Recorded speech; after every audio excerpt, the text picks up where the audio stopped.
Over 200,000 people go missing globally every year, in many strange circumstances. Some of these disappearances are particularly bizarre and mystifying, as seen in these following stories. The missing patient. October the 5th, 2017, Tedford Kikotsi, 61-year-old father of 6, had undergone abdominal surgery at the Stellenbosch Hospital in Stellenbosch, South Africa. Placed in a room to recover, he had been checked by a nurse at around 5:15 a.m. The nurse briefly left the room to fetch clean linen for the bed, but on her return, Kotsi was not in the room. While medically his abdominal surgery would have prevented him from walking anywhere, the hospital started to discreetly search for their missing patient. His family was not informed of his disappearance until 2 days later, when a hospital staff member called them to inquire if Kotsi had made his way home. Unsurprisingly, the family immediately scoured the hospital and its grounds, returning with the police the next day. The search for Kotsi continued for another 12 days.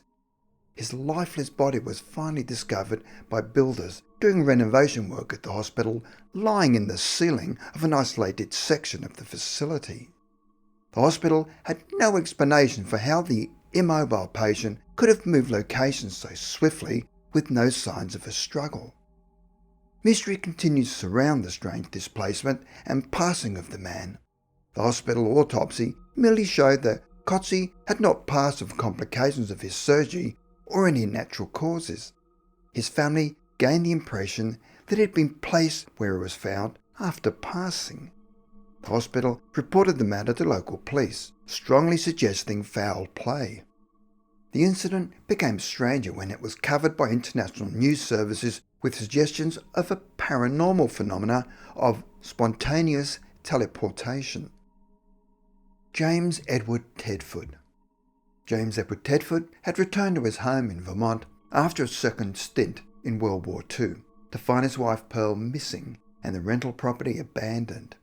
Pearl had last been sighted heading to the Amico store in Franklin, but was never seen again. The despondent veteran moved into a soldier's home in Bennington, Vermont. 2 years later, in November of 1949, he was returning to his home after a visit to relatives in St. Albans, Vermont, and seen heading towards a bus station where he boarded for the homeward journey.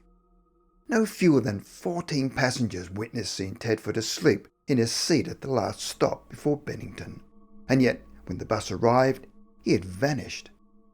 All of his luggage was still on the rack, and local bus timetable was spread open on his empty seat. The driver and all the passengers testified that they had not seen him leave the bus.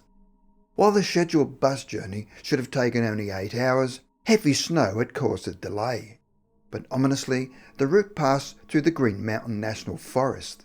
This area was notorious for disappearances and odd occurrences during the 1940s. Thelma Pauline Melton. On September the 25th, 1981, 58-year-old Thelma, known as Polly, was trekking with 2 friends near the Deep Creek campground. It was an easy walking path that Melton had been hiking for 20 years, so she was completely familiar with the terrain, and the group were hiking at a leisurely pace. However, as Melton rounded a bend ahead of her companions, she seemed to step off the face of the earth.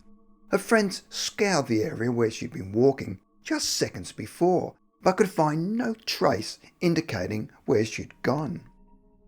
More concerning was that Melton suffered from high blood pressure and experienced nausea, for which she took medication. For health problems, slowing her down and making it puzzling how she could have moved so far ahead of her friends with so much speed. In fact, the group had been joking about her slow pace not long before her disappearance. Adding to the mystery, her medical condition had precluded her from driving at the time, and she carried no keys to enable herself to drive away. Reported as in good spirits that day, Melton had always been a contented and well-adjusted person with no evident reason for wanting to vanish. Police launched a massive search, but no trace of Melton could be found. Her left shoe was known to have an obvious crack in the sole which would have made her footprints distinguishable and easy to differentiate from those of other hikers. However, the searchers were unable to even find a good set of tracks to follow. To this day, no trace of Polly Melton has ever been found, and she remains a missing person. Brandon Swanson. 19-year-old Brandon was driving home after a party one night in 2008 when his car slid on the gravel road into a ditch. Unable to get it back on the road, he called home at 1:54 a.m. and asked his parents to pick him up, saying that he would start walking towards the nearest town. Brandon's parents climbed into the car to pick up their son, asking Brandon for his location. He replied that he was near the town of Lind in Minnesota. Brandon's parents found no sign of the car or Brandon in Lind, finally locating his vehicle in a ditch outside Taunton, at least 20 minutes away from Lind.